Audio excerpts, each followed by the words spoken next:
राम लला हम आएंगे, मंदिर वहीं बनाएंगे, माल लूट कर खाएंगे, राजनीति चमकाएंगे, महंगा तेल मंगाएंगे, और कोई सवाल पूछेगा तो उसको गद्दार ठहराएंगे, फिर ट्रंप को कुछ ना बोल पाएंगे। राम राम सभी साथियों को। साथियों, मैं हरियाणा से हूं और सबसे ज्यादा राम का नाम हरियाणा में लिया जाता है। यहां कोई भी किसी भी मजहब का हो, जब आपस में लोग मिलते हैं तो सबको बोलते हैं कि भाई राम राम। वो प्यार से दूसरा बोलता कि राम राम भाई। स्वाभाविक है, जब राम के घर में 7.5 करोड़ की चोरी हो जाएगी तो हरियाणा वासी होने के नाते हमें दर्द भी होगा। प्रभु के घर में चोरी, ये कुछ हजम नहीं हुई बात। परंतु ऐसा लगता है कि ईश्वर के घर में चोरी तब होती है जब ईश्वर नाराज हो जाए। और मुझे लगता है कि भगवान प्रभु श्री राम नाराज हैं। उसमें दो कारण मुझे लगता है कि मुख्य रूप से। एक तो ये कि एक व्यक्ति इतना पावरफुल हो गया कि राम अगर निर्वासित थे तो राम का वनवास मैंने खत्म किया और मैंने उसका पुनर्वास करवाया, मैं उसको अयोध्या में लेकर आया। यानी दुनिया बनाने वाली पावर से भी एक व्यक्ति इतना ताकतवर, और फिर वो उसका उद्घाटन कर रहा है, उसके भवन का, उसके मंदिर का। कोई धर्माचार्य हैं, कोई संत हैं, कोई शंकराचार्य है, कोई पूरे देश के दुनिया के संत महात्मा, वो जयकारे लगा रहे हैं हाथ बांधे। जो उद्घाटन संत महात्माओं को करना चाहिए एक व्यक्ति कर रहा है, क्योंकि सत्ता में है, पावर में है वो व्यक्ति। राम इससे भी नाराज हुए होंगे। और राम के देश को जब आजाद करवाया तो लाखों शहीदों ने फांसी के फंदे को चूमा, जिसमें हर धर्म और मजहब के लोग थे। एक बहुत ही सुंदर महिला सुश्री कंगना राणावत जी, वो बड़े जोर से चिल्ला रही है, राम के नारे कम, व्यक्ति विशेष के मोदी जी के ज्यादा। और उसका प्रतिफल भी मिला, उनको सांसद बना दिया गया हिमाचल मंडी से। तो वो कह रहे हैं कि असली आजादी तो 2014 के बाद मिली। क्या राम नाराज नहीं होंगे कि मेरे लाखों बच्चों ने शहादत का जाम पी लिया और इस भारत को आजाद करवाया? और जिस तरीके से आए दिन हमारे देश के नाविकों के ऊपर हमले हो रहे हैं, हमारी देश की साख को, गरिमा को गिराया जा रहा है अमेरिका द्वारा, और हम बोल नहीं पाते हैं, क्या भगवान इससे नाराज नहीं होंगे? मुझे लगता कि मर्यादा पुरुषोत्तम थे, वो नाराज होंगे, इसीलिए उन्होंने चोरों को, शायद उनका कुछ अहित नहीं किया होगा, उनका कुछ नहीं बिगाड़ा होगा। अब श्री राम खुश कैसे हों, ऐसा मेरा व्यक्तिगत मानना है। मेरी अपनी धार्मिक आजादी है और मेरा सोचने का अपना नजरिया है। मैं ये मानता हूं कि हमारे देश की साख गिराने वाली आंखों को हम नोच लें, हमारी सरकार हिम्मत, हौसला, जज्बा पैदा करे।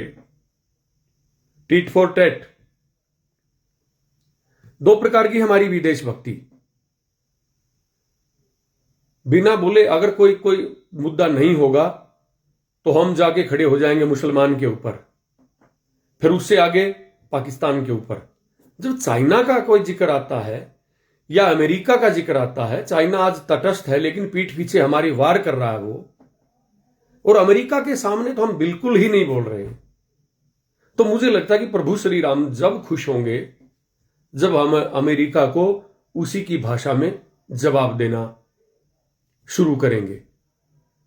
प्रभु श्री राम तब खुश होंगे जब उनके बच्चों द्वारा करोड़ों रुपए जो श्रद्धा के रूप में उनको दान एक अर्पण किया जाता है भगवान को, उस पैसे से दशरथ जी के नाम, माता सीता के नाम, भगवान श्री राम के नाम कोई ऐसा शिक्षण संस्थान हो जिससे बच्चे पढ़कर जिससे और देश का नाम रोशन करें।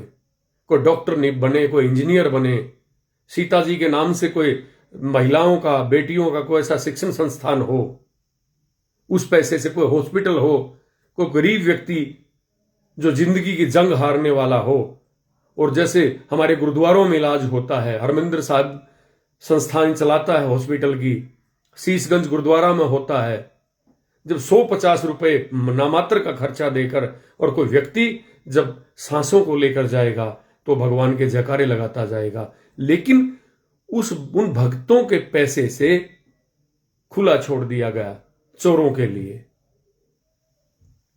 कि आप ले जाइए, इसको लूट लीजिए।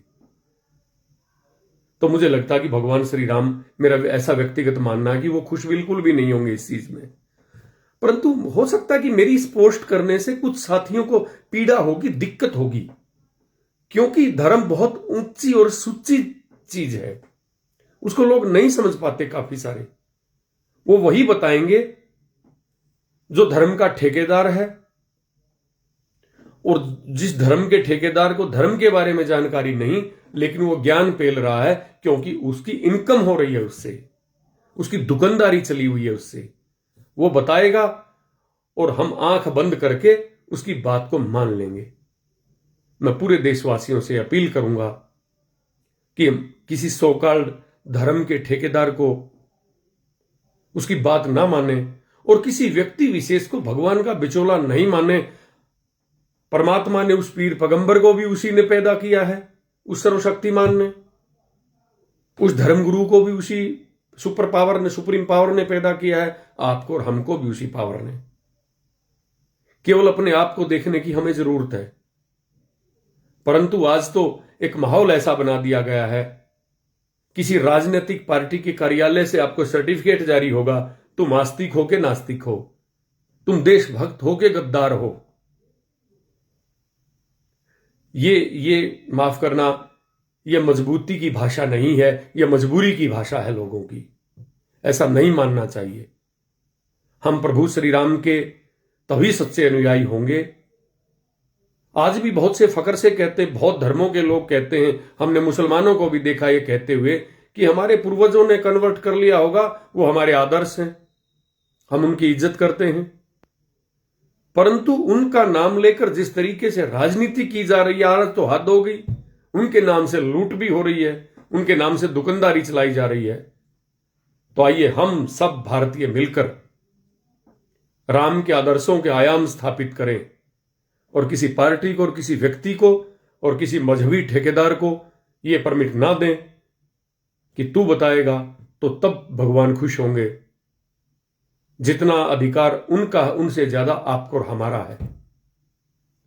तो आइए सब मिलकर हम राम से भी ये दुआ करें, अरदास करें और अपनी सरकारों से भी आंखों में आंखें डाल के ये सवाल करें कि हिम्मत और हौसला पैदा कीजिए। राम के चित्र की पूजा करने की जरूरत नहीं है, आज राम के चरित्र की पूजा करने की जरूरत है। जो अन्याय होने पर लंका में चढ़ाई करके चले गए थे, लेकिन तुम तो दिल्ली में बैठकर भी दुम दबाए बैठे हो, भीगी बिल्ली बनकर बैठे हो। इससे देश का सम्मान नहीं होता, देश का अपमान होता है। आइए हम सब आंखों में आंखें डाल के बातें करना सीखें, सवाल पूछना सीखें और हमारे देश पे, हमारे देश के मान, स्वाभिमान और प्रतिष्ठा पे अगर कोई बात आए तो 140-50 करोड़ का हिंदुस्तान एक स्वर में बोले जय हिंद।